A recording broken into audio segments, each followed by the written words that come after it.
అనేది ఇక్కడ ముఖ్యమైన అంశం. పుట్టేటప్పుడు మనకు తెలియకుండానే పుట్టాము. 99% పోయేటప్పుడు కూడా మనకు తెలియకుండానే పోతాం. ఎవరికన్నా ఒక క్షణం ముందు 2 క్షణాల ముందు తెలిసినా ఏమీ చేయలేని స్థితి. మధ్యలో నీ ఆరాటం, నీ పోరాటం, నీ ఆశ, నీ అత్యాశ, నీ నిరాశ, నీ దుఃఖం ఇవన్నీ తాత్కాలికమైనవి. ఈ మధ్యలో నువ్వెవరు? ఈ మధ్యలో నిన్ను ఎలా గుర్తుంచుకోవాలి సమాజం? నువ్వు సంపాదించిన ఆస్తి నువ్వు వచ్చేటప్పుడు తీసుకురాలి. నువ్వు సంపాదించిన ఆస్తి నువ్వు పోయేటప్పుడు తీసుకెళ్ళావు. నువ్వు కూడబెట్టిన సొమ్ము నీ తర్వాత తరాలు అలానే ఉంచుతారన్న గ్యారంటీ లేదు. నువ్వు ఎంత సొమ్ము ఇచ్చినా నిన్ను పొగుడుతారు, నిన్ను గుర్తుంచుకుంటారనే గ్యారంటీ ఉందా? ఉందా? అది కూడా లేదు.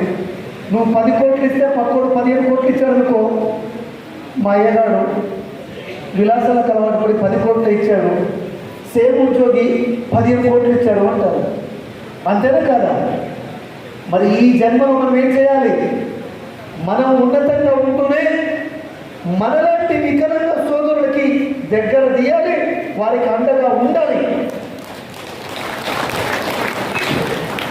మీరు అనొచ్చు, సార్ ఇలా ధనమే అన్నిటికీ మూలమని. మీరు చెప్పండి, ధనము అందరి దగ్గర ఒకే రకంగా ఉందా? మరి అందరూ బతుకుతున్నారు కదా, అందరూ ఉన్నతంగానే ఉన్నారు కదా. ఎక్కువ సొమ్ము ఉంటేనే సమస్యలు ఎక్కువ. మనం ఇతరుల కోసం ఖర్చు చేయడం ప్రారంభించండి, మనకు చూసుకుంటూనే సగం సమస్యలు పోతాయి. మీ అందరికీ ఒక విషయం చెప్తాను. నేను కోచింగ్ సెంటర్ నడిపిన వ్యక్తిని, వేరే మందికి ఉద్యోగాలు ఇచ్చిన వ్యక్తిని. ఒకనాడు లక్ష్మయ్య సార్ నా దగ్గరికి వచ్చినప్పుడు, గ్రూప్ 1 డాటా ఇంటర్ప్రిటేషన్ కోసం వచ్చినప్పుడు, ఆ రోజులో నేను ఈ ఉద్యమాలలో లేను. అప్పుడు నేను ఎలా ఉండేవారో తెలుసా? ఉదయం 3 గంటలకు లేసేవాడిని, 4ంటికి ఒక ట్యూషను, 4:40కి ఒక ట్యూషను, 5:30కి ఒక ట్యూషను, 6:30కి ఒక ట్యూషను, ఆ తర్వాత వచ్చేసి కోచింగ్ సెంటర్లో క్లాసులు, ఆ తర్వాత కాలేజీలో క్లాసులు, ఆ తర్వాత కోచింగ్ సెంటర్లో క్లాసులు, నైట్ 11:30 వరకు కూడా ట్యూషన్లు చెప్పేది. నేను డబ్బులు ఇస్తా అంటే ఎంత దూరమైనా లేదు. ప్రతి క్షణం పైసలతో ఆలోచించే మనిషిని నా ఆలోచనలో. పైస ఇవ్వకపోతే పోకపోయేది, పైస ఇవ్వకపోతే పాటలు చెప్పకపోయేది, డబ్బులు లేవంటే సపోర్ట్ చేయకుండా కూర్చునేది. అంటే నాకు కోరిక ఉండేది. మా నాయనమ్మ చెప్పేది, అరే ఈ చుట్టుపక్కల ఉన్న ఈ స్థలాలు మొత్తం, పొలాలు మొత్తం మీ తాతగారి గారా అని చెప్పేది. మరి నా స్థాయి కంటే సరికల్లా ఇంత మిగిలిపోయింది. నాకు అప్పుడు మోహన్ బాబు ఏదో సినిమా తీశాడు, రాయలసీమ రామన్న చౌదరి. ఆ పోయిన పొలాలన్నీ లాక్కుంటాడు. నేను కూడా అటు కొనుక్కోవాలని ఆలోచన చేశాను. కానీ నేను మారాను. నా సొమ్ముని కోట్ల రూపాయలు ఇక్కడ ఉద్యమాలకి ఖర్చు పెట్టాను. కోట్ల రూపాయలు సంపాదించే అవకాశాన్ని నేను చాలా ఈజీగా వదిలేశాను. ఇవాళ నాకు డబ్బు మీద కోరిక లేదు, పేరు ప్రఖ్యాతులు కూడా కోరిక లేదు. మనం పోయేలోపు వికలాంగులు అందరికీ, అన్ని రకాల వికలాంగులకి, ఉద్యోగులు కావచ్చు, జనరల్గా ఉన్న వాళ్ళు కావచ్చు, వీలైనంత బలం చేసి పోవాలనే ఆలోచన తప్ప వేరే ఆలోచన ఏమీ లేదు.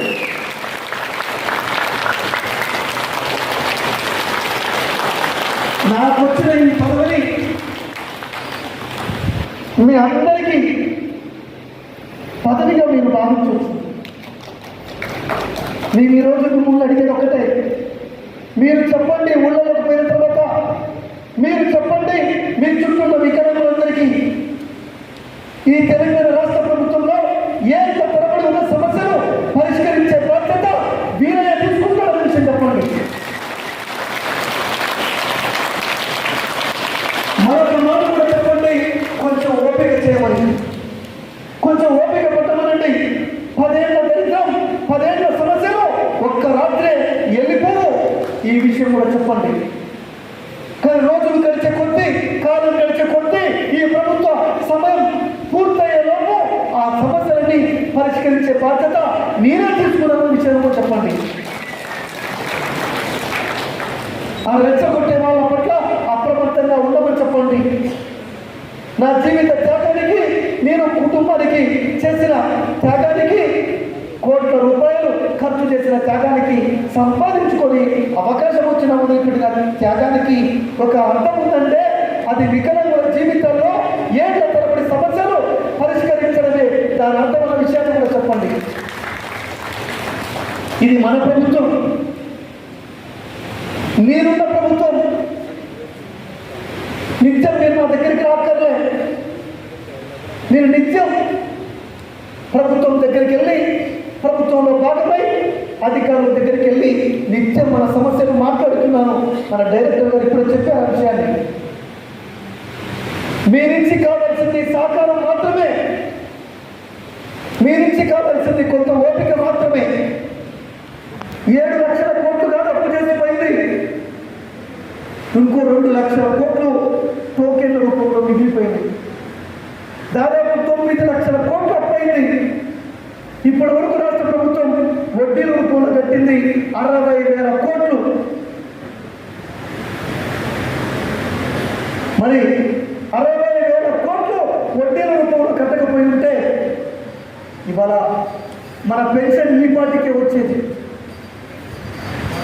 6,000 పెన్షన్ ఖచ్చితంగా వస్తుంది, ఏ మాత్రం మనం లేదు. ఉచిత ప్రయాణం కూడా ఖచ్చితంగా వస్తుంది. వికలాంగుల హక్కుల చట్టం 2016 సంపూర్ణంగా అమలు అవుతుంది ఖచ్చితంగా. బ్యాక్లాగ్ ఉద్యోగాల మీద ఏ క్షణమైన కమిటీ రాబోతుంది నా ఆధ్వర్యంలోని. మనం చివరి అభ్యర్థులుగా మళ్ళా చేస్తున్నాను. నాకు ఉద్యోగం ఉంది, నాకు కొంత జీతం వస్తుంది, నాకు 2 పిల్లలు ఉన్నారు, నా ఇల్లు ఉంది, వాటిని చూసుకోవాలి, ఖచ్చితంగా చూసుకోవాలని అనుమానం లేదు. అందరూ నాలా ఉండాలని నేనే కోరుకోను. కుటుంబాన్ని చూసుకోవడం ప్రాథమిక బాధ్యత. కుటుంబాన్ని పాలించడం అంటే ప్రపంచాన్ని పాలించడమే. కానీ ఈ రోజు నుంచి మీకు తెలిసిన ఉద్యోగిని ఈ సంఘంలో జాయిన్ చేయండి.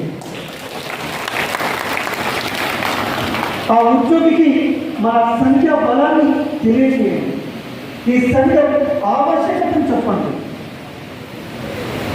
చాలా బాధ అనిపిస్తుంది పాపం వాళ్ళని చూస్తుంటే నాకు. ఎందుకంటే వాళ్ళకి కుటుంబం ఉంది, జిల్లా అధ్యక్షుడు కావచ్చు, రాష్ట్ర కార్యవర్గం కావచ్చు, వాళ్ళకి కుటుంబం ఉంది. వాళ్ళు ఈ సమయాన్ని ఇంకొకడ కేటాయిస్తే ఆర్థికంగా ముందుకు పోగలుగుతారు. కానీ నిత్యం వాళ్ళు వికలాంగుల ఉద్యోగుల సమస్యల మీద వాళ్ళ అంకిత భావానికి నిజంగా నేను సెల్యూట్ చేస్తున్నాను. ఆ త్యాగానికి మనం అందుకుంటారు. కాబట్టి మీరు కూడా ఈ సంఘాన్ని బలం చేసే బాధ్యతను తీసుకుంటారు. మీరు కూడా సంఘం ఆవశ్యకతను చెప్పండి. ఒక్క విషయం సూటిగా చెప్పండి. సంఘంలో బాధ్యత లేకుండా, సంఘంలో పార్టిసిపేట్ చేయకుండా, ఇది నాకు సంబంధం లేదన్నట్టు ఉంటే కనుక వారికి ప్రయోజనాలు తీసుకునే, ఫలాలు తీసుకునే హక్కు లేదయ్యా. మనకి అడుగులు కూడా ఇవ్వడు. ఎందుకంటే అరే వీళ్ళు మనతో కూర్చొని వికలాంగులే కదా, మరి వీళ్ళతో కలిసి నడు, కనీసం సహకారం అందించు, ఫలాలు పొందు. చివరిగా నాకు ఈ అవకాశం ఇచ్చినందుకు మీ అందరికీ ధన్యవాదాలు తెలియజేస్తూ, అసలు మిమ్మల్ని కలవడమే నా అదృష్టంగా భావిస్తూ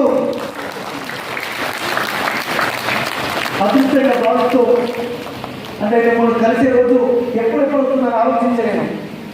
ఈ అన్నవారిని గత ప్రభుత్వంలో అడిగా నేను, అన్నవారి ఉద్యోగుల సమ్మేళనం పెట్టండి, నేను వస్తానే అన్నాను. కానీ ఆ రోజు ప్రభుత్వానికి అంత అనుకూలంగా లేదు. మరి ఎక్కడ ఇబ్బంది అవుతుందో అని చెప్పేసి చాలా మదనపడ్డారు. కానీ ఆ రోజు ఈ రోజు వచ్చింది. మీరు నాకు సన్మానం చేయడానికి కూడా వచ్చినందుకు చాలా ధన్యవాదాలు తెలియజేస్తూ, నేనే మీ అందరికీ రుణపడి ఉంటానన్న విషయాన్ని తెలియజేస్తూ థ్యాంక్ యూ అన్న. ఈరోజు